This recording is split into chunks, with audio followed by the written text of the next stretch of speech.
আর একজন পড়াটা দিলে আমি আরো বেশি খুশি হতাম। যাক, অসুবিধা নাই। আমরা কোরআন পাঠের কতিপয় নিয়মে চলে যাচ্ছি আজকের অধ্যায়।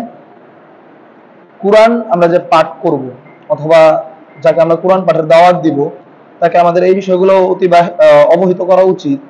কোরআন পাঠের রয়েছে 11টি নিয়ম। এই মানে আদব, শিষ্টাচার, কিভাবে আপনি কোরআনকে নিয়ে একেবারে শুয়ে পড়বেন, বসে পড়বেন, দৌড়াইতে দৌড়াইতে কোরআন পড়বেন, না কিভাবে আপনি কোরআনটা পড়বেন। কোরআন পাঠের কতিপয় নিয়ম রয়েছে যা ইমাম ইবনে কাসির রাহিমাহুল্লাহ বলেছেন। এটা মানে আদবগুলো উনি ব্যাখ্যা বলেছেন এইভাবে হলে মুস্তাহসান, মুস্তাহাব বিষয়, ভালো, উত্তম। 11টা বিষয় তিনি বলেছেন কোরআন পাঠের আদব। একজন পড়েন।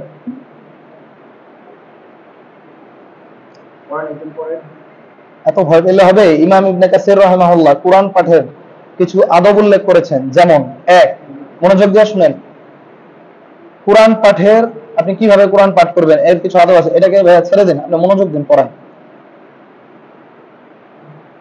প্রথম কোরআন পাঠের আদব তা হলো পবিত্রতা অর্জন করা।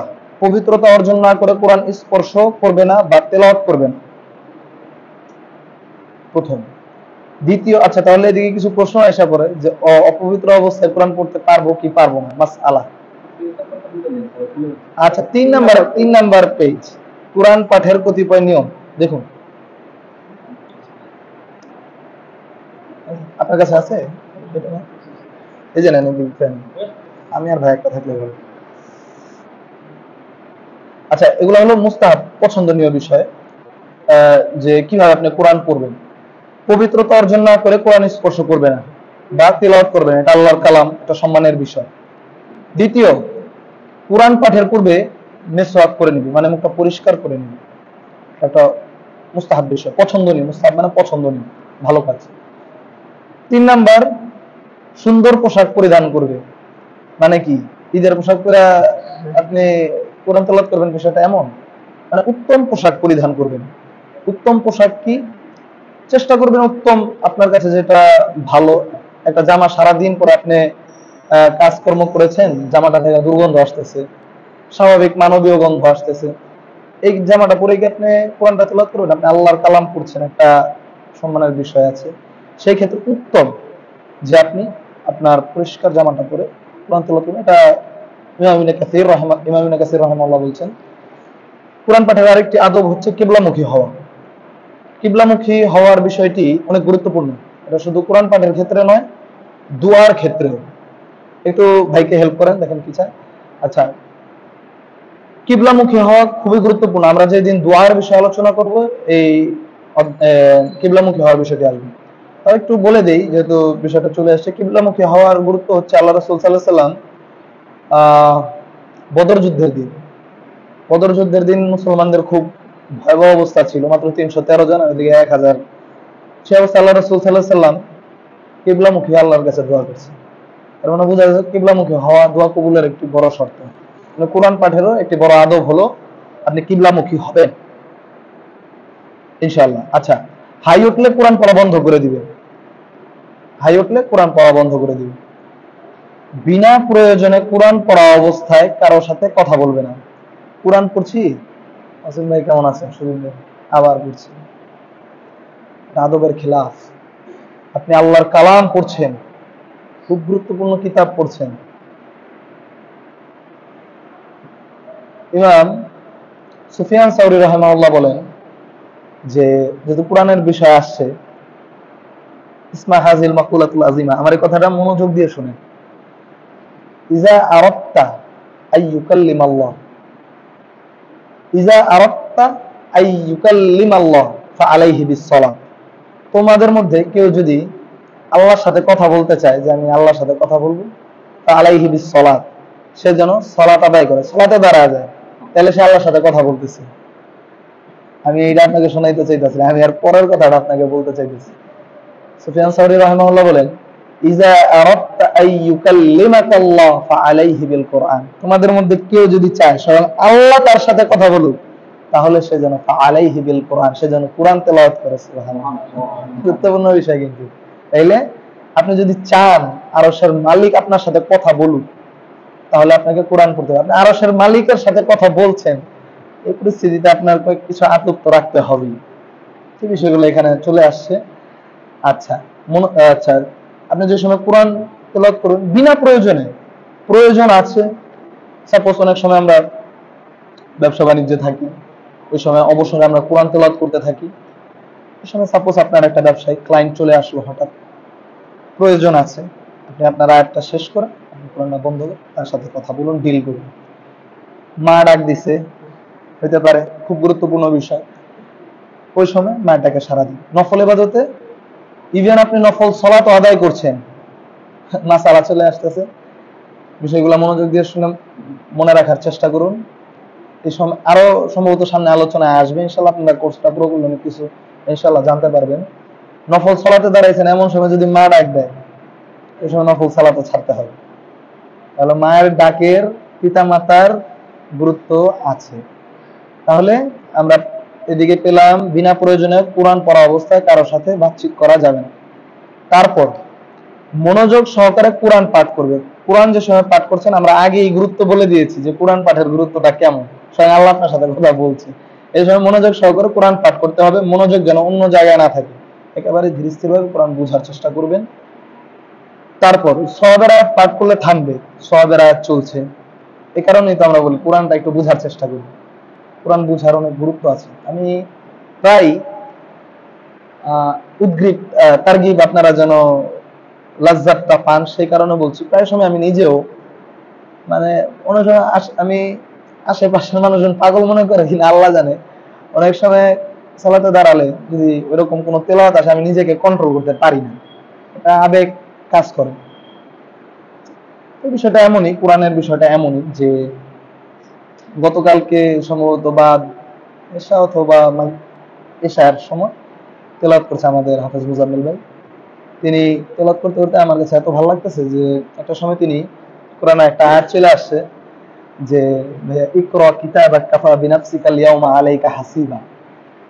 কিয়ামতের ময়দানে আল্লাহ বলবে বান্দাকে, ইকরা তুমি পড়ো, কি পড়ো, কাফা বিনাফসিকা ইয়াউমা আলাইকা হাসিবা, তোমার কিতাবটা তুমি পড়ো। মানে বান্দাকে কিয়ামতের ময়দানে কয়েকটি সেকশনে বান্দাকে ধরা হবে। মানুষকে শুধু ওই যে ডান হাতে আমলনামা দিবে, বাম হাতে আমলনামা দিবে, বিষয়টা এমন হবে না। কাউকে সরাসরি প্রশ্ন করা হবে, কারো আমলনামা ডান হাতে বাম হাতে দিয়ে দেওয়া হবে, কাউকে আবার একটা কিতাব দেওয়া হবে, এবং এটা দেওয়ার পর বলা হবে ইকরা কিতাবাক, তুমি তোমার কিতাবটা পড়ো, কাফা এটা তোমার জন্য যথেষ্ট, বিনাফসিকা কাফা বিনাফসিকা কাফা বিনাফসিকা ইয়াউমা হাসিবা, যে আজকে তোমার এটা পড়ার জন্য তুমি নিজেই যথেষ্ট, তুমি কি ভালো করছো কি খারাপ করছো তুমি নিজেই যথেষ্ট। তাহলে কিয়ামতের ময়দানে কয়েক ভাবে বান্দাকে ধরা হবে। আচ্ছা, তো আমরা যে জায়গায় ছিলাম যে সওয়াবের আয়াত পাঠ করলে থামবে, উক্ত সওয়াব আল্লাহর কাছে প্রার্থনা করবে, জান্নাতের কথা আসতেছে। ওই সময় আপনি কোরআন একটু থামান, নিজে ফিল করুন, এবং এই কিতাবটা আসলে খুব গুরুত্বপূর্ণ এবং মানে ওটাকে কি বলা হয়, সমসাময়িক মনে হবে আপনার কাছে। মানে জবে থেকে কোরআনটা বোঝা শুরু করবেন, ইনশাআল্লাহ আপনি এটা ফিল করবেন। আমাদের কাছে এটাকে কেমন যেন মিরাকেল মনে হয়, মানে নিজে ইনশাআল্লাহ আপনারাও যত কোরআনের সাথে সম্পর্ক বাড়াবেন, এটা আপনারা ফিল করবেন এবং আপনি বিশ্বাস করবেন চূড়ান্ত হবে এটা যে আসলেই আল্লাহ রাব্বুল আলামিনের পক্ষ থেকে নাজিল হওয়া একটা কিতাব। সম্মানিত উপস্থিতি, আর শাস্তির আয়াত পাঠ করলে তা থেকে আশ্রয় প্রার্থনা করবে, যদি শাস্তির আয়াত থাকে আল্লাহর কাছে ক্ষমা প্রার্থনা করবে। আচ্ছা, কোরআন খুলে রাখবে না বা তার উপর কিছু চাপিয়ে রাখবে না, এটা হলো আদবের খেলাফ। কোরআনটা আপনি এইভাবে খুলে রেখে দিন, এটা আদব না। অনেকে দেখি ফেসবুকে ট্রোলিং করে যে শয়তানকে কোরআন পড়াইলাম। অনেকে মুরব্বীরা নাকি বলে যে কোরআন বইপত্র খুলে রাখলে শয়তান পড়ে ফেলে। তো পোলাবান হয়তো বা বুঝে না, হাসি ঠাট্টা করে বলে আজকে কোরআন খুলে রাখলাম, শয়তানকে কোরআন পড়াই, নাউজুবিল্লাহ। এই সমস্ত বিষয় থেকে আমাদের দূরে থাকতে হবে, বুঝতে হবে দ্বীন ইসলামটা আসলে হাসি ঠাট্টার বিষয় না। যতটুক বিনোদন প্রয়োজন অতটুকু আমরা না বলি না, ঠিক আছে? বিনোদনের জায়গায় বিনোদন, দ্বীন ইসলামের জায়গায় দ্বীন ইসলাম। আচ্ছা, তাহলে কোরআন খুলে রাখা যাবে না, অথবা তার উপর কোনো, অনেকে আছে একেবারে বইয়ের স্তূপের নিচে কোরআন রেখে দিয়েছে, এটাও কোরআনের আদব নয়। সম্মানিত উপস্থিতি, কোরআনের আরো একটি আদব হচ্ছে অন্যের ব্যাঘাত সৃষ্টি হয় এমন উচ্চ আওয়াজে কোরআন পড়বে না। আপনি আলহামদুলিল্লাহ কোরআনের অনেক অংশ আপনার মুখস্থ, হয়তো বা 30 পারাটা আপনার মুখস্থ, হয়তো বা কোরআনের সুন্দর সুন্দর জায়গাগুলো আপনার মুখস্থ। কাছে চলে আসেন, এত দূরে যান, এদিকে এসে পড়ুন। হ্যাঁ, আপনি পড়েন আলহামদুলিল্লাহ, খুব ভালো বিষয়। আপনার পাশে আরো একজন কোরআন তেলাওয়াতকারী পড়ছে, আস্তে আস্তে পড়ছে, কিন্তু আপনি জোরে জোরে পড়ছেন, তার ব্যাঘাত ঘটছে, এটা অনুচিত। দেখেন ইসলাম কত পাঞ্চুয়াল, সে পড়ছে আস্তে আস্তে, আপনিও আস্তে আস্তে পড়ুন, মনোযোগ যেন নষ্ট না হয়। বাজারে বা এমন স্থানে কোরআন পড়বে না যেখানে মানুষ আজে বাজে কথায় লিপ্ত থাকে। মানে কি, রাস্তায় 2-4 জন কথাবার্তা বলছে, ওইদিকে আপনি জোরে জোরে কোরআন তেলাওয়াত করছেন, অনুচিত। কারণ ইজা কুরিয়াল কোরআন, যখন তোমাদের সামনে কোরআন তেলাওয়াত করা হয় তখন ফাসতামিউ লাহু, তোমরা কোরআন মনোযোগ দিয়ে শোনো। এখন ওই ব্যক্তির প্রয়োজনীয় কথা আছে, সারাদিন তো বেটা কোরআন পড়বো না, বেটার মুআমালাতি কাজকর্ম তো আছে, আপনি তার কানের সামনে যায় কোরআন পড়তেছেন, অবশ্যই অনুচিত। আমি তো বলি ইসলাম পাঞ্চুয়াল, আপনি আস্তে আস্তে পড়ুন। আরো একটা মাসালা চলে আসতেছে, কি মাসালা? অনেকে বাড়িতে বাইরে রাস্তাঘাটে মাইকে কোরআন উচ্চ স্বরে ছেড়া রাখি। ইসলাম আপনাকে এত এটা কি বলা, এইভাবে করা অনুচিত যে আপনি মাইকে কোরআন শোনাইতেছেন সবাই, একজন আরেকজনের সাথে কথাবার্তা বলতেছে, বাজারে একজন ব্যবসা করতেছে, তারা তো কেউ কোরআন তেলাওয়াত শুনতেছে না, আরো এটা পলিউশন নয়েজ হচ্ছে। বাসা বাড়িতে অসুস্থ মানুষ আছে, এই যে ওয়াজ মাহফিলের ক্ষেত্রে একই মাসালা হবে। ওয়াজ মাহফিলে অতিরিক্ত গণহারে মাইক, অনুচিত। ইসলাম একটি পাঞ্চুয়াল ধর্ম। বাসায় একজন হার্টের রোগী থাকে, একজন অসুস্থ মানুষ থাকে, বাচ্চা থাকে, শিশু থাকে, সেদিকে আপনি জোর করে তাদের কানে মাইক লাগায় ওয়াজ শোনাইতে যাবেন না। যাদের দিন শিখতে হবে তারা আপনাদের প্রোগ্রামে উপস্থিত হবে, প্রোগ্রাম এরিয়ার ভিতরে রাখতে হবে। মাসালা ক্লিয়ার? এত সুন্দর ধর্ম ইসলাম, ইসলামটা এতটাই সুন্দর। তাহলে ইনশাআল্লাহ আমরা কয়েকটা মাসালা এখানে চলে আসছি। আচ্ছা, আমরা দ্রুত শেষ করছি। বাজারে বা হাটে কোরআন তেলাওয়াত করবে না যেদিকে মানুষ আজে বাজে কথা লিখতো। আচ্ছা, কিভাবে কোরআন পাঠ করবে? একেবারে দ্রুত, এটা কেউ পড়েন, কিভাবে কোরআন পাঠ কোরআন পাঠ এবং নামাজ প্রবৃত্তি, এই জায়গা থেকে কে, ডান দিক থেকে ভাইয়া পড়েন, কিভাবে কোরআন পাঠ করবে? কোরআন পাঠ এবং নামাজ প্রভৃতি অবস্থায় যে সমস্ত জিকির রয়েছে তা যতক্ষণ না চোখ নামিয়ে উচ্চারণ করে নিজেকে শুনিয়ে পাঠ করা হবে ততক্ষণ তা বিশুদ্ধ হবে না। তবে অন্যের ব্যাঘাত সৃষ্টি হবে এরকম আওয়াজে যেন না হয় তাকে খেয়াল রাখতে হবে।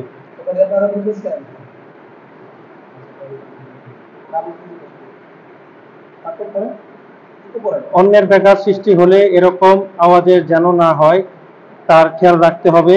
ধীরে স্থিরভাবে কুরআন পাঠ করা উচিত। আনাস বিন মালিক রাদিয়াল্লাহু নবী সাল্লাল্লাহু আলাইহি সাল্লাম বলেছেন, কুরআন পাঠের পদ্ধতি সম্পর্কে প্রশ্ন করা হলে তিনি বলেন, তিনি টেনে টেনে পড়তেন। বিসমিল্লাহির রহমানির রহিম পাঠ করার সময় বিসমিল্লাহ টেনে পড়তেন, আর রহমান টেনে পড়তেন, আর ইব্রাহিম টেনে পড়তেন।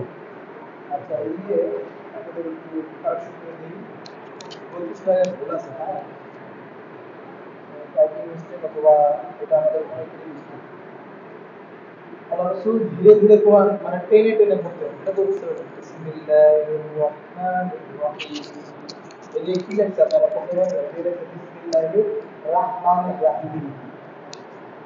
এটা অনেকে ব্যানারে লেখে, বেশি লেখে, ওয়াজ মাহফিলে বড় বড় লেখে, ভুল। এদিকে আকার কাটতে হবে, রহমানির রহিম। ঠিক আছে, এই বিষয়গুলো আপনারা খেয়াল রাখবেন। দিনে রাতে কতটুকু পাঠ করে? আচ্ছা, এই সেকশনটা তো বুঝছেন আপনারা। আল্লাহ রাসূল টেনে টেনে কোরআন তেলাওয়াত করতেন, এটা হলো সুন্দর পছন্দনীয়। মুখস্থ করছেন, ওই সময় একটু দ্রুত পড়তে পারেন, ওটা কোনো সমস্যা নেই, মুখস্থ যেভাবে করা উচিত সেভাবে করবেন। কিন্তু ওয়ারাত্তিলিল কুরআন তারতিলা, সূরা মুজাম্মিলের আয়াত আছে, আপনারা দেখে নেবেন, তোমরা তারতিল সহকারে কোরআন তেলাওয়াত করো। ইনশাআল্লাহ আমাদের আজকে কোরআনের এই ফজিলতটা শেষ হয়ে যাবে। আমরা শেষ করছি। দেখেন দিনে রাতে কতটুকু কোরআন পাঠ করবে, যে জায়গা না বুঝবেন জিজ্ঞাসা করবে। নবী সাল্লাল্লাহু আলাইহি সাল্লাম সাহাবায়ে কেরামদের নবী সাল্লাল্লাহু আলাইহি সাল্লাম এর সাহাবায়ে কেরাম প্রতিদিন নির্দিষ্ট পরিমাণ কোরআন তেলাওয়াত করতেন। আপনারা পড়েন তো, অল্প হলেও পড়বেন, হ্যাঁ। তাদেরকে 7 দিনের কম সময়ে কোরআন খতম করতেন না, বরং 3 দিনের কমে কোরআন খতম করার ব্যাপারে, মানে যারা 3 দিনে কোরআন খতম করে, মানে এর কমে 3 দিনের নিচে কোরআন খতম করা যাবে না, এটা নিষেধ আছে হাদিসে, ঠিক আছে। তো অতি আবেগী হওয়া যাবে না, যেভাবে সুন্নাহ যে জায়গায় যেভাবে আছে সেটাই আমাদের পালন করতে হবে।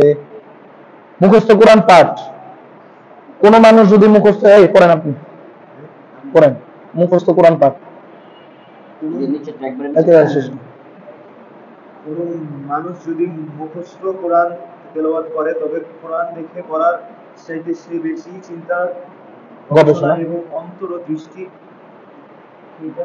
একত্রিত করে পড়তে পারবে। এই জন্য মুখস্থ কোরআন পাঠ করা উত্তম, তা আর মুখস্থ দেখে পড়া উভয় অবস্থায় যদি গবেষণার সাথে পাঠ করা সম্ভব হয় তবে দেখে পড়াই উত্তম। আপনারা কি বুঝতে পারছেন? এটা কোন মানুষ যদি মুখস্থ কোরআন তেলাওয়াত করে তবে কোরআন দেখে পড়ার চাইতে সে বিষয়ে চিন্তা গবেষণা অন্তর্দৃষ্টি একত্রিত করে পড়তে পারে। যার মুখস্থ আছে জিনিসটা আসলে কল্পনা করে রিয়ালাইজ করে পড়তে পারে। মানে এদিকে মূল কথা বলা হয়েছে যেন আপনি দেখে পড়েন, মুখস্থ করেন। আপনার কাছে কোরআনটা বুঝার জন্য, গবেষণার জন্য যে ওয়েটা সহজ, কেউ হয়তো বা দেখে আস্তে যে মনোযোগ দিয়ে দেখতে পারবে এবং গবেষণা করতে পারবে। আরেকজন হয়তোবা মুখস্থ আছে, চুপটা বন্ধ করে ভালোভাবে মনোযোগ দিতে পারবে। আল্লাহ বলেছে তাহা মা আনজালনা আলাইকাল কুরআন লিতাশকা, আমি এই কোরআন নাজিল করেছি হে নবী আপনি মনমরা হয়ে থাকবেন, ডিপ্রেশনে থাকবেন, উদাসীন থাকবেন, এই কারণে আমি আল্লাহ এই কোরআন নাজিল করি নাই। আপনি সবসময় উৎফুল্ল থাকবেন, কোরআনের সাথে আনন্দ বিনিময় করবেন, এই কারণে আমি কোরআন নাজিল করেছি। ঠিক আছে, যার কাছে যে ওয়েটা সহজ হবে সে সেই ওয়ে অবলম্বন করবে। তাহলে কোরআন পাঠের কতিপয় নিয়ম আমরা জানতে পারলাম। শেষ উপদেশ এদিকে দেওয়া হয়েছে, অতএব সম্মানিত পাঠক, আপনার সময় নির্দিষ্ট একটি অংশ কোরআন পাঠের জন্য নির্ধারণ করুন। আপনি যত ব্যস্তই থাকুন না কেন এই অংশটুকু পড়ে নিতে সচেষ্ট হন। আপনার নিয়মিত যে আমি 1 পৃষ্ঠা পড়ি, আধা পৃষ্ঠা পড়ি, অন্তত পক্ষে আমি মহা ব্যস্ত, বিল গেটসের চাইতেও বেশি ব্যস্ত, তাহলে আপনি একটা আয়াত হলেও পড়েন। শিক্ষা হলো এটাই, অন্তত একটা আয়াত হলেও পড়েন, কিন্তু প্রত্যেক দিন আপনি কোরআনের সাথে থাকুন। কারণ আমরা আগে বলেছি কোরআন কিয়ামতের ময়দানে আপনার জন্য সুপারিশ করবে। ঠিক আছে, এই বিষয়গুলো খুব গুরুত্বপূর্ণ। আমি যেভাবে বলাটা উচিত না তাও বলছি, আমি যেভাবে আর কি আমল করি, যারা পারেন মূলত ফজরের সালাতের পর কোরআন তেলাওয়াতের ব্যাপারে কোরআনে আয়াত আসছে। মাগরিবের সালাতের পর অনেকে একটু অবসর হন, আপনি চেষ্টা করবেন মাগরিবের সালাতের পর সালাম ফিরানোর পর। এখন আমাদের কাছে অনেক সুযোগ, হাতে হাতেই কোরআন, মানে মোবাইলের ভিতরেই কোরআনটা আছে, তো একটা সুযোগ আছে। সেক্ষেত্রে আপনি সালাতটার পরপরই আপনার নিয়মিত রুটিন করে ফেলেন যে সালামটা ফিরালেন, জিকির আজকারের পর আপনি আধা পৃষ্ঠার, 1 পৃষ্ঠার, যা পারেন 5 পৃষ্ঠার, যতটুকু পারেন সহনীয় পড়েন, যেটা আপনি নিয়মিত করতে পারবেন। একদিন একেবারে 1 পারা পড়ে উঠলেন, পরের দিন মাজা ব্যথা উঠতে পারেন না, এমন যেন না হইতে। জি আচ্ছা, ফোন দেখে যদি পড়েন, কোরআন পড়তে ওযু লাগবে কি লাগবে না এটার ভিতরেও ইখতিলাফ আছে। কোরআন পড়ার সময় ওযুটা করে নেওয়া ভালো, উত্তম। ঠিক আছে, কিন্তু ওযু ছাড়া যদি কেউ পড়ে, মুখস্থ আছে অথবা ফোন দেখে পড়ছে, সেটাও হয়ে যাবে বললে বিজ্ঞ ওলামায়ে কেরাম বলেছে। ঠিক আছে, কিন্তু আমাদের উচিত হবে ওযু করে নেওয়া, এটা হলো সবচেয়ে শক্তিশালী আফজাল মত। আচ্ছা, কেননা যে কাজটা সর্বদা করা হয় সেটা অল্প হলেও বিচ্ছিন্নভাবে 1 সপ্তাহ পর পর কোরআন পড়তেছি, এর চাইতে অল্প অল্প প্রতিদিন পড়তেছি, এটা উত্তম বেশি করার চাইতে, যেটা আমরা আগে আলোচনা করলাম।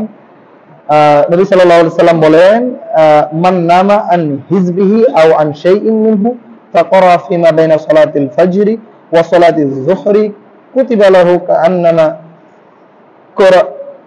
করাহু মিনাল লাইল। আচ্ছা, কোন মানুষ যদি কোরআনের নির্দিষ্ট অংশ না পড়ে ঘুমিয়ে পড়ে, মানে যে ব্যক্তি নিয়মিত কোরআন পাঠ করত তাহাজ্জুদের আগে অথবা রাত্রের সময় সে নিয়মিত কোরআন তেলাওয়াত করত, সে যদি ওই দিন না পড়তে পারে, তো ঘুমায় গেছে, কোন একটা কারণে কোরআনটা পড়তে পারেনি রাতে, তখন সেই তেলাওয়াতটা ফজর এবং জোহরের মাঝামাঝি যে সময়টা, মানে আপনি সকালের কোনো একটা সময় আপনি পড়ে ফেলবেন।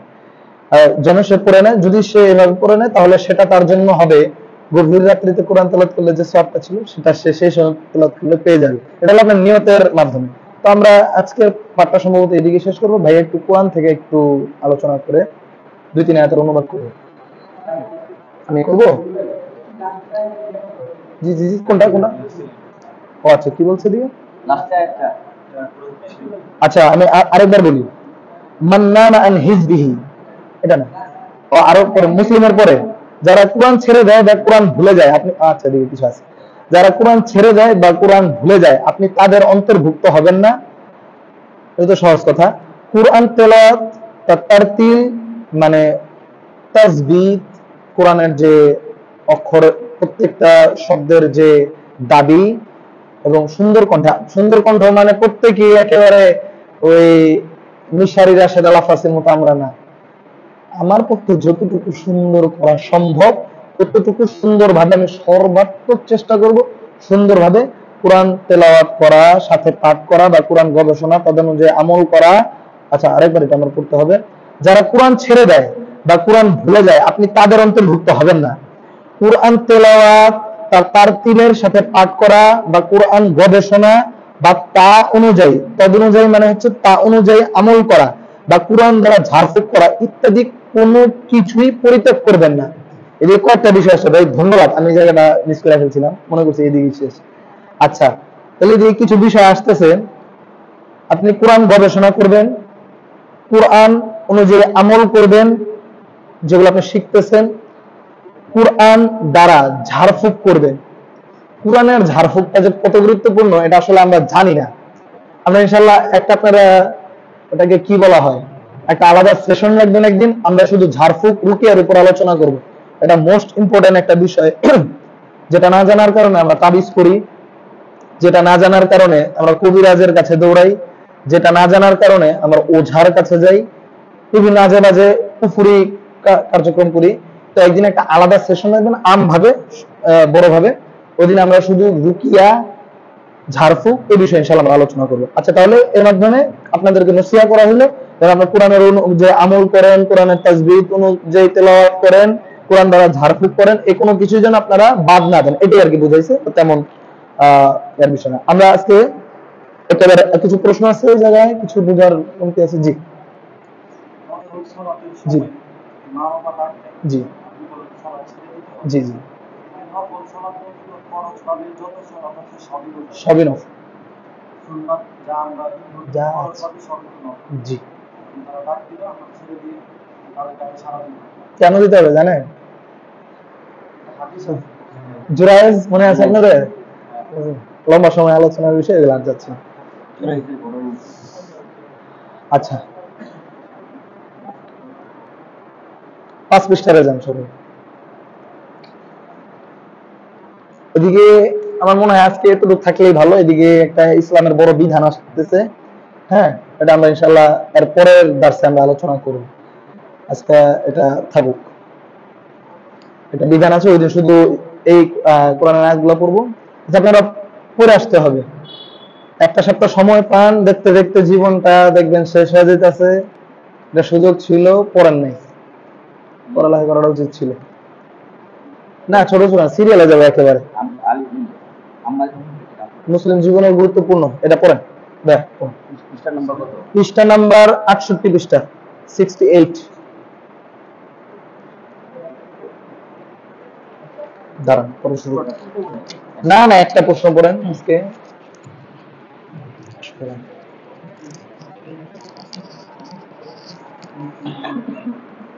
আসসালামু আলাইকুম। মুসলিম জীবনের গুরুত্বপূর্ণ। মুসলিম ব্যক্তি কোথা থেকে নিজের আকীদা ও বিশ্বাস গ্রহণ করবে? আল্লাহর কিতাব এবং নবী করিম সাল্লাল্লাহু আলাইহি সাল্লামের সুন্নাহ থেকে মুসলিম ব্যক্তি নিজের আকীদা বিশ্বাস গ্রহণ করবে। কেননা নবী করিম সাল্লাল্লাহু আলাইহি সাল্লাম কখনো নিজের পক্ষ থেকে কোনো কথা বলেন না। আল্লাহ বলেন, ইন হুয়া ইল্লা ওয়াহয়ু ইউহা, তিনি যা বলেন তা তো কেবল ওহী বা আল্লাহ নির্দেশ যা তার কাছে ওহী করা হয়। সূরা নাজম 4 নম্বর আয়াত। আচ্ছা, তাহলে আমরা একটা অনেক গুরুত্বপূর্ণ বিষয়, ওইদিকে যেগুলো পড়ে আসছেন ওগুলো বুঝিল, কিন্তু এখন যাই এগুলো আপনাদের আকীদা, এটা আপনারা শিখতে আসছেন এবং মানুষকে আপনারা শিখাইতে হবে। গুরুত্বপূর্ণ বিষয়। একজন মুসলিম ব্যক্তি তার আকীদা, বিশ্বাস, চিন্তা কোথা থেকে নেবে? তার বিশ্বাসটা কোথা থেকে হবে? লালনের কাছ থেকে হবে? হ্যাঁ, Karl Marx, Lenin, Sheikh Mujib, অনেকের তো আদর্শ। আর এক সম্প্রদায় আছে তারা আবার চেষ্টা করতেছে আরেকজনের তা প্রতিষ্ঠা করতে। আল্লাহ রাব্বুল আলামিন বনী ইসরাঈলে, সূরা বনী ইসরাঈলে সম্ভবত বলছে, স্পষ্টভাবে জেনে যান, ওমাই ইয়াবতাগি গায়রাল ইসলামি দীনান ফালাই ইউকবালা মিনহু ওয়া হুয়া ফিল আখিরাতি মিনাল খাসিরিন। কোন ব্যক্তি যদি, কোন ট্রাইব যদি, এই ছোট ভাইরা মনোযোগ দিয়ে শোনো, কোন ব্যক্তি যদি, কোন ট্রাইব যদি, কোন জনগোষ্ঠী যদি হোক, আমার বাপ, আমার মা, আমার বন্ধু, যে হোক, ABCD, ওমাই ইয়াবতাগি গায়রাল ইসলামি দীনান, দিন ইসলাম ব্যতীত অন্য কোন মানুষ, মতবাদ, ইজম, থিওরি, হ্যাঁ, মার্ক্সবাদ, জাতীয়তাবাদ, জি ওটা তো ব্যক্তি, হ্যাঁ এটাও ধরতে পারেন না, ঠিক আছে, হ্যাঁ, মতবাদ, ইসলামকে বাদ দিয়ে, ইসলাম হলো কমপ্লিট কোড অফ লাইফ, এটাকে বাদ দিয়ে যদি কেউ কোনো অন্য ব্যক্তিকে, হইতে পারে নেলসন ম্যান্ডেলা, যত বড় ব্যক্তি, লিওনেল মেসি, ক্রিস্টিয়ানো রোনালদো, যদি তাদেরকে তারা আদর্শ হিসেবে গ্রহণ করে, ইসলাম ব্যতীত অন্য কোন মতবাদ, ইজম, থিওরিকে যদি কেউ গ্রহণ করে, স্পষ্ট আল্লাহ বলে দিতেছে ফালাই ইউকবালা মিনহু, তাদের সেটা কবুল করা হবে না, ওয়া হুয়া ফিল আখিরাতি মিনাল খাসিরিন, আখিরাতটা তার ক্ষতিগ্রস্তদের অন্তর্ভুক্ত হবে।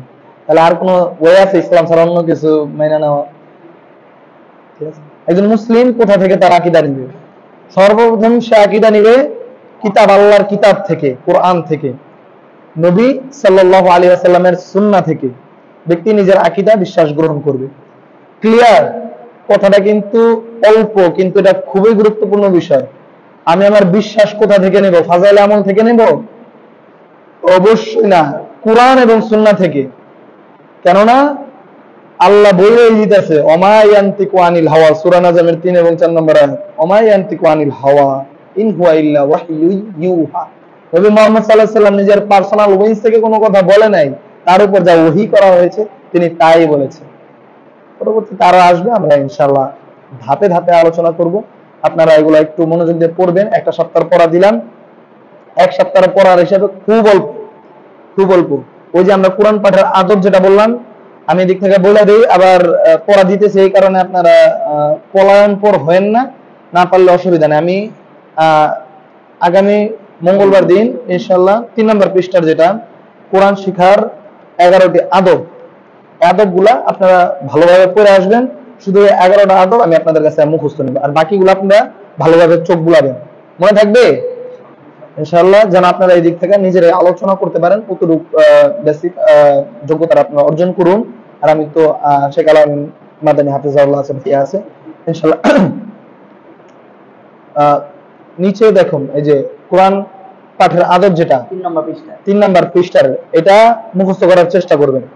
এই যে ফজিলত যেগুলা পড়ছেন এগুলা মুখস্থ থাকবে। এই যে ও খুব সুন্দর আলহামদুলিল্লাহ ভালো বলছে, এরকম আপনারা ইনশাআল্লাহ মুখস্থ করার ভাই চেষ্টা করুন, আপনাদের নিজেদের জন্য এটা ভালো। এই জায়গাগুলো মুখস্থ করবেন, পাশাপাশি কোরআন পাঠের আদব এটা মুখস্থ করবেন। এরপরে যেগুলো আছে এগুলো শুধু আপনি চোখ বুলাবেন, নিজে বুঝার চেষ্টা করবেন, ইনাফ, আর প্রয়োজন নেই। তাহলে আপনাদের তো অল্প, শুধু 11টা এই দিলাম। আর এটাও ভালোভাবে করবেন, মুসলিম ব্যক্তি কোথা থেকে নিজের আকীদা নিবে, এই আয়াতটা আপনি মুখস্থ করার চেষ্টা করবেন। যদি একটু মুখে আয়াতটা পেঁচা যায়, একটু কঠিন, এটা হলো সূরা নাজমের 4 নম্বর আয়াত। আল্লাহ বলেন, ইন হুয়া ইল্লা ওয়াহয়ু ইউহা, তিনি যা বলেন, মানে রাসূল সাল্লাল্লাহু আলাইহি ওয়াসাল্লাম যা বলেন তা ওহী, তা তার নিজের মন গড়া কথা না। তাহলে আপনি এই একটা প্রশ্নের উত্তর আপনি নিজেই আলহামদুলিল্লাহ দিয়ে দিতে পারেন। মানুষ কোথা থেকে আকীদা গ্রহণ করবে, বিশ্বাস তার কোথা থেকে? কোরআন থেকে, হাদিস থেকে। ঠিক আছে, তাহলে আজকের ভাইয়া, তাহলে আজকে আপাতত এভাবে এতটুকুই রাখলাম। আগামী সপ্তাহে পড়া দিবেন। আপনারা যদি পড়া দেন, আপনাদের ভালো ফিডব্যাক যদি পাই, তাহলে ইনশাআল্লাহ আমরাও আগ্রহী হই। একটু সাহস করবেন, একটু পড়ার চেষ্টা করবেন। বইটা সারাদিন হাতের কাছে রাখতে পারবেন না, কিন্তু বইয়ের একটা ছবি তুলে নিতে পারেন। আগ্রহ করা খুব গুরুত্বপূর্ণ বিষয়। বাংলা দুয়ার শাখা সুবহানের ও আচ্ছা, প্রোগ্রাম তো লাইভও আছে, এদিকে আপনারা পুরোটা দার্স পেয়ে যাবেন। আর আর একান্ত যারা আজকের দার্সটা মিস করবেন, তো হয়তোবা আগামী গত দার্সটা এবং এই দার্সটাও আমার ইউটিউব চ্যানেলে ইনশাআল্লাহ পাওয়া যাবে, ওই ব্যবস্থা ইনশাআল্লাহ করতেছি। এই বাংলা দুয়ার শাখা যে অর্থ আছে ওটার মধ্যে আমাদের পেজ গুলো দিয়ে দেওয়া হয়েছে, আপনারা পড়ে নিন, ঠিক আছে? এটাকে আর আপনারা গ্যাপ দিবেন না, এটা কিন্তু আপনাদের। আর এখানে জড়তা রাখবেন না, আপনারা চেষ্টা করবেন কথা বলার জন্য। এখানে আমরা আসছি আপনাদের কথা শেখানোর জন্য। আপনারা না দেখে যদি না পারেন সমস্যা নাই, দেখেও করতে পারেন। আপনারা বলবেন, আপনারা আরেকজনকে দাওয়াত দিবেন, উদ্দেশ্য হলো এটাই যে আপনারা আরেকজনকে বাইরে যে দাওয়াত দিবেন, আপনি যদি না বলতে পারেন কিভাবে দাওয়াত দিবেন। আমাদের উদ্দেশ্য হলো এটা আপনাকে শেখানো। তো এখানে লজ্জা করবেন না, প্লাস আসবেন, গ্যাপ দিবেন না। আর পড়ার ব্যাপারে যে কোনো প্রশ্ন থাকে, যে কোনো বিষয়ে প্রশ্ন করতে পারেন, উনি উত্তর দিবেন। এবং অনেক বড় কথা বলে ফেলছি, যে কোনো বিষয়ে প্রশ্ন উত্তর আমি দিতে পারবো না, হ্যাঁ চেষ্টা করবো, ঠিক আছে? এদিকে আমি পড়াইতেছি, এদিকে অনেক কিছু আমার জানার বাইরে আছে। একটা আপনি কথা শেষ করেন, তারপর আমি ফিনিশিং দিতেছি। এখানে কোরআনের কথা ভাই বললো যে এটা আমাদের দেশে ছিল এক সময়, প্রত্যেক মুরব্বীদের দেখতাম আমরা ছোটবেলায় মসজিদে এসে পড়তেন, এক পৃষ্ঠা হইলেও পড়তেন, যেটা এখন সৌদিতে আছে। ওরা কিন্তু আপনার নামাজের দাঁড়ার আগে সময় পেলে ওরা কোরআন খুলে এক পৃষ্ঠা এক আয়াত হইলেও পড়ে। এবং আমরা ছোটবেলায় দেখি প্রত্যেক বাড়িতে সকালে কোরআন তেলাওয়াত হয়, এটা আস্তে আস্তে উঠে গেছে। আপনারা যখন সময় পান পড়ার চেষ্টা করেন, কোরআনের প্রতি মহব্বত। আর যেখানে আকীদা এবং বিশ্বাসের কথা বলা হয়েছে, মেইন হলো আমাদের কোরআন এবং সুন্নাহ, দুটা জিনিস আল্লাহ রাসূল সাল্লাল্লাহু আলাইহি ওয়াসাল্লাম বলে গেছে। এই দুটাকে আঁকড়ে ধরতে, যত মতবাদ সব বাতিল। যখন আপনি চোখ বন্ধ করবেন তখন বুঝবেন যে এগুলো আমার বাতিল। আর চোখ খোলা রাখলে মনে করেন এগুলো মনে হয় মসজিদ ভিত্তিক, কি মনে হয় মসজিদের ভিত্তিক। আমরা কি বলে যারা নরমাল ভাবে চলাফেরা করে, অনেকে বলে আনকালচার কিংবা অনেক কিছু, কিন্তু এটাই হলো বাস্তবতা। রাসূলুল্লাহ সাল্লাল্লাহু আলাইহি ওয়াসাল্লাম সাহাবারা যেভাবে চলছেন এটাই বাস্তব। ওনারা যে স্মার্ট ছিলেন। তো আপনারা সবাই আসবেন এবং আমার ভাই কিছু বলবেন, এরপর আমরা এটা সমাপ্তি ঘোষণা করব। যেটা বলতেছিলাম যে আমরা সবকিছু জানি না, গুরুত্বপূর্ণ বিষয় আছে। ইমাম শাফি রাহিমাহুল্লাহ, যিনি ইরাকবাসীর ফকিহ ছিলেন, এটা ইমাম মালিকের জীবনেও ঘটেছে। দূর দূরান্ত থেকে একজন ব্যক্তি সফর করে এসে ইমাম শাফি রাহিমাহুল্লাহর কাছে, মানে তিনি তখন সম্ভবত চিফ জাস্টিস, অনেক বড় আলেম, মানে পুরা ওনাকে বলা হইতো ফকিহুল ইরাক, ইরাকবাসীর ফকিহ, ইরাকবাসীর বিজ্ঞানী, দ্বীন ইসলামের বিজ্ঞানী। নিয়ে আইসা 40টা প্রশ্ন করছে ওনাকে, মানে দূর থেকে আসছে প্রশ্নগুলো জমায় নিয়ে আইসা এদিকে এসে প্রশ্ন করছে, শায়েখ এই আমার প্রশ্ন। তিনি 36টা প্রশ্ন জবাব বলছে লা আদ্রি, আমি জানি না। ব্যক্তি তাবির তো মনে হয় খেপে গেছে, আমি ইরাক থেকে আসছি, আপনি এত বড় আলেম, এত বড় নাম, আপনি কইতাছেন লা আদ্রি, আপনি জানেন না, আপনার কি লজ্জা হচ্ছে না? তখন ইমাম শাফি বলেন, জি না, আমার একটু লজ্জা হচ্ছে না। কেননা ফেরেশতারা যখন বলেছিল লা ইলমা লানা ইল্লা মা আল্লামতানা, আল্লাহ রাব্বুল আলামিন আমাদেরকে যে জ্ঞান দিয়েছে তার বাইরে আমাদের কোনো জ্ঞানই নেই, তখন ফেরেশতাদের কোনো লজ্জা হচ্ছিল না। সুবহানাল্লাহ। মানে মানুষের সব জানা থাকবে বিষয়টা এমন না। আমরাও শিক্ষানবিশ ছাত্র, হয়তো আমরা একাডেমিক ভাবে পড়ালেখা করেছি, আপনারা আলহামদুলিল্লাহ শিখছেন, আপনারা আলহামদুলিল্লাহ অনেকে আছেন আমাদের চেয়ে অনেক বিষয়ে পারদর্শী। আল্লাহ এক একজনকে এক এক দিক থেকে স্কিল দেয়। ইনশাআল্লাহ আমরা দ্বীন ইসলাম সবাই শিখবো, শেয়ারিং এবং কেয়ারিং এর মাধ্যমে। আল্লাহ রাব্বুল আলামিন সেই তৌফিক দান করুক, আমিন। আমরা কি আগামী রমজানের ভিতরে ইনশাআল্লাহ বইটা শেষ করতে পারবো? ইনশাআল্লাহ, ইনশাআল্লাহ আমি চাই আগামী রমজানের ভিতরে আমরা এই বই শেষ করব। এরপর এদিকে আমার যারা তালিবুল ইলম আছেন, আপনারা প্রত্যেকে যেন এই বইটা থেকে আপনারা নিজেরা দর্জ দিতে পারেন, দর্জ যেন আপনারা দিতে পারেন, সেই আশাবাদ আমি আপনাদের কাছে রাখি। আর সেটার জন্য আপনাদের একটু মনোযোগ দিতে হবে, কিছু জায়গা মুখস্থ করতে হবে, এভাবে আস্তে আস্তে ইনশাআল্লাহ আপনারা যোগ্য হয়ে যাবেন। ওয়াফির দাওয়ানা আলহামদুলিল্লাহি রাব্বিল আলামিন। যতটুকু কল্যাণকর বলেছি প্রত্যেকটাই আল্লাহ রাব্বুল আলামিনের পক্ষ থেকে, যা ভুল বলেছি সব আমার নিজের পক্ষ থেকে। আল্লাহ রাব্বুল আলামিন আমাদের প্রত্যেকের এই সওয়াবের সৎ নিয়তগুলো, ইলম অর্জনের সৎ নিয়তগুলোকে কবুল করে নিন, আমিন। ওয়াফির দাওয়ানা আলহামদুলিল্লাহি রাব্বিল আলামিন। সুবহানাকাল্লাহুম্মা ওয়া বিহামদিক, আশহাদু আল্লা ইলাহা ইল্লা আনতা, আস্তাগফিরুকা ওয়া আতুবু ইলাইক। আসসালামু আলাইকুম ওয়া রাহমাতুল্লাহি ওয়া বারাকাতুহু। আপনারা সবাইকে সাইন করছেন, তো আপনারা সাইন করেন। দ্বিতীয়ত আপনারা যখন আসবেন আরেকজনকে নিয়ে আসবেন, একটু মেহেরবানি করে, এটা দাওয়াতি কাজ, আপনারা আরেকজনকে সাথে নিয়ে আসবেন।